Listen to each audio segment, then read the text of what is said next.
Mfululizo mzima wa mchezo wa soka wa hapa barani Afrika umekuwa ni wa moto sana. Nazungumza hivi kwa sababu kila mmoja amekuwa akiona mbinu pamoja na namna ambazo viongozi pamoja na wachezaji wamejiorganize kwa pamoja kuhakikisha jambo linakwenda mbele, kwamba kila mmoja ana play part yake na kucheza nafasi ambayo amepewa ili kuhakikisha ya kwamba timu zinasogea mbele katika michuano hii muhimu hapa nyumbani Afrika.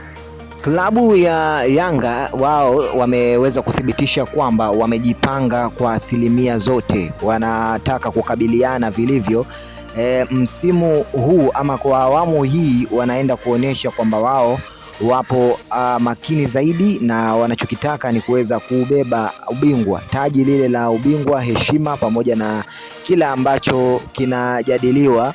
Wanataka kuhakikisha kinakuwa ni chema na wana ushindi uliokuwa bila makandokando. Sasa taarifa kwa umma kutoka klabu ya Yanga ni kwamba wanawashukuru mashabiki kwa kuendelea kuipa nguvu timu yao, lakini pia wanasisitiza pale ambapo panahitajika jambo lolote lile ama wakiwa wanapewa taarifa, basi wawe wanachangamkia ili kuwezesha timu iweze kwenda mbele zaidi. Na hiki ni miongoni mwa kitu ambacho kimekuwa kikizungumzwa mara kwa mara. Sababu kubwa ni kutaka kuipa nguvu, lakini pia hamasa pamoja na mbinu nyingi ambazo wachezaji huwa wanatumia pia katika soka wanapokuwa uwanjani.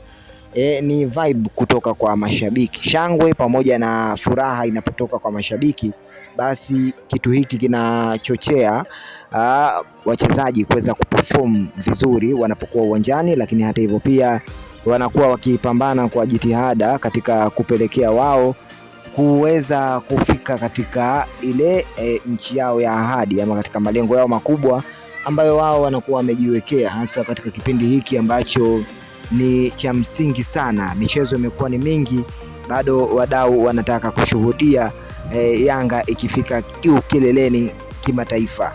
Nikwambie tu usisahau kusubscribe, kulike pamoja na kushare ili usipitwe na habari kama hizi.